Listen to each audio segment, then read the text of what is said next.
रात के 2 बजे का समय था। अंधेरी सड़कों पर सन्नाटा पसरा हुआ था। ठंडी हवा रह रहकर बह रही थी, जिससे माहौल और भी डरावना लग रहा था। अर्जुन, जो एक प्राइवेट कंपनी में काम करता था, अपनी नाइट शिफ्ट खत्म करके घर जाने के लिए बस स्टॉप पर खड़ा था। चारों ओर घना अंधेरा था और बस स्टॉप पर कोई दूसरा यात्री नहीं था। अर्जुन ने अपनी घड़ी देखी और बड़बड़ाया, आज फिर देर हो गई। अब इतनी रात में बस मिलेगी भी या नहीं? तभी दूर से एक बस की हेडलाइट चमकी। बस धीरे धीरे उसकी ओर बढ़ रही थी। बस पुरानी लग रही थी, उस पर धूल जमी थी और खिड़कियों पर अजीब सी धुंध थी। बस उसके सामने रुकी और दरवाजा खुद ब खुद खुल गया।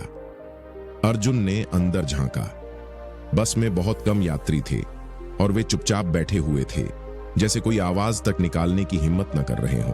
ड्राइवर और कंडक्टर की शक्लें अजीब सी लग रही थीं। अर्जुन को थोड़ी घबराहट हुई, लेकिन इस सुनसान रात में कोई और साधन नहीं था, इसलिए वह बस में चढ़ गया और पीछे की सीट पर बैठ गया। बस धीरे धीरे चलने लगी। अंदर एक अजीब सा माहौल था। न कोई बात कर रहा था, न ही कोई हिलडुल रहा था। बस के अंदर हल्का सा धुआं भरा हुआ था, जिससे अर्जुन को घुटन महसूस हो रही थी। उसने खिड़की खोलनी चाही, लेकिन खिड़की खुल नहीं रही थी। थोड़ी देर बाद अर्जुन ने महसूस किया कि बस का रूट अजीब है। यह रास्ता उसके घर की तरफ नहीं जा रहा था। उसने कंडक्टर से पूछा, भाई साहब, यह बस कहां जा रही है? कंडक्टर ने धीरे से उसकी ओर देखा। उसकी आंखें काली थीं और चेहरा सफेद पड़ा हुआ था। उसने धीमी आवाज में कहा, यह बस यात्रियों को उनके अंतिम गंतव्य तक पहुंचाने के लिए चलती है। अर्जुन के शरीर में सिरहन दौड़ गई। उसने बाकी यात्रियों की ओर देखा। अब उसे एहसास हुआ कि वे सब इंसान नहीं, बल्कि भूतियां आकृतियां थीं।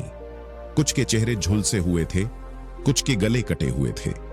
एक महिला का सिर झुका हुआ था और जब उसने चेहरा उठाया तो उसकी आंखें खाली गड्ढों जैसी थीं।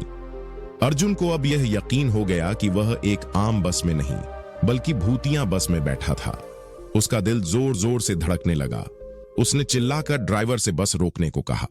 ड्राइवर ने एक भयानक हंसी हंसते हुए कहा, अब तुम कहीं नहीं जा सकते, यह बस सिर्फ मरे हुए लोगों के लिए है। अर्जुन घबरा गया। उसने बस का दरवाजा खोलने की कोशिश की, लेकिन दरवाजा जाम था। तभी उसे एक बूढ़ा आदमी दिखाई दिया, जो पिछले कोने में बैठा था। वह धीरे से बोला, अगर तुम इस बस से बचना चाहते हो तो अपनी आंखें बंद कर लो और किसी भी हालत में कुछ मत बोलो। अर्जुन ने घबराकर वैसा ही किया। कुछ मिनटों बाद अचानक बस रुक गई। अर्जुन ने धीरे से आंखें खोली। वह खुद को उसी बस स्टॉप पर खड़ा हुआ पाया जहां से वह चढ़ा था। उसकी घड़ी अब भी 2 बजे का समय दिखा रही थी।